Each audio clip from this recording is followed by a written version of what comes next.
lives of millions of people. You're gambling with World War III. You're gambling with World War III. You're not in a good position. You don't have the cards right now. With us, you start having cards. No, you've done a lot of talking. Your country is in big trouble. I know. Whoa, that was intense, right?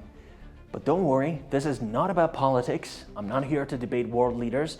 I'm here to teach you English, and today we're learning real idioms straight from the heated conversation between Donald Trump, JD Vance, and Volodymyr Zelensky. So if you want to sound more natural in English, understand news, headlines, and impress people with powerful expressions, stick with me.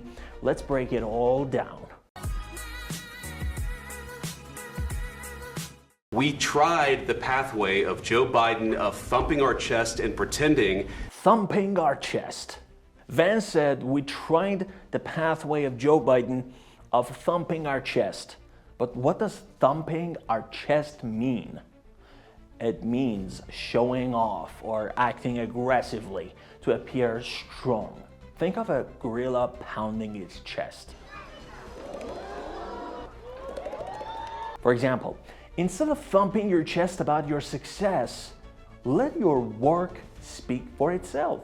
Mr. President, with respect, I think it's disrespectful for you to come into the Oval Office and try to litigate this in front of the American media. Litigate this in front of the American media.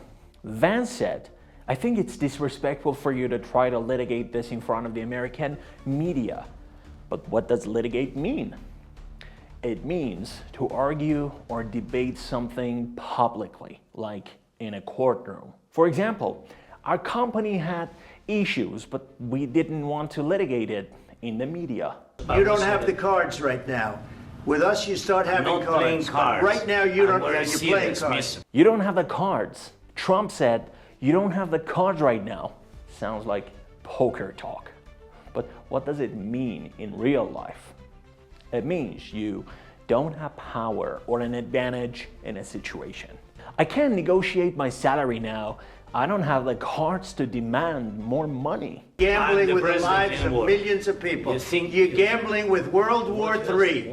You're gambling with World War III. You're gambling with World War III. Trump accused Zelensky of gambling with World War III. That sounds serious. Gambling means taking a risky bet. For example, if we invest all our money in one stock, we're gambling with our future. We signed him with gas contract. Yes, but after that, he broken this ceasefire. He killed our people and he didn't exchange prisoners. We broke the ceasefire. A ceasefire is an agreement to stop fighting. Zelensky said Putin broke the ceasefire. For example, the two countries signed a truce, but one side broke the ceasefire and started fighting again. You're not winning. You're not winning this. You have a damn good chance of coming out okay because of us. Mr. President. A damn good chance.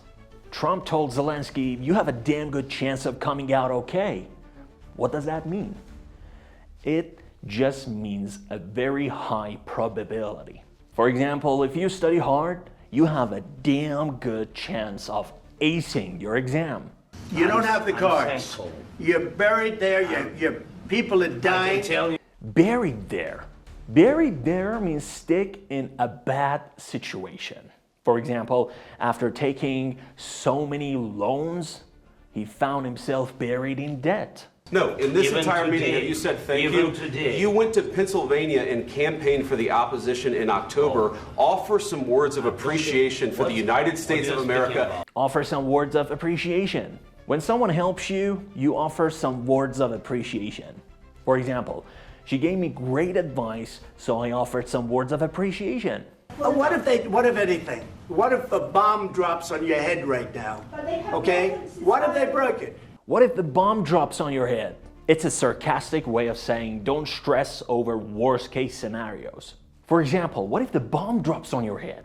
Stop worrying and take action. Let me tell you, Putin went through a hell of a lot with me. He went through a phony witch hunt where they used him and Russia. Phony witch hunt.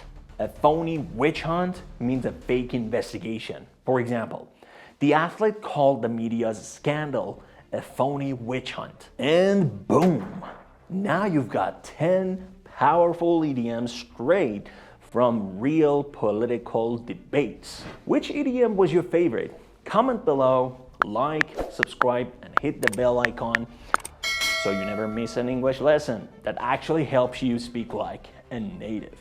See you in the next video.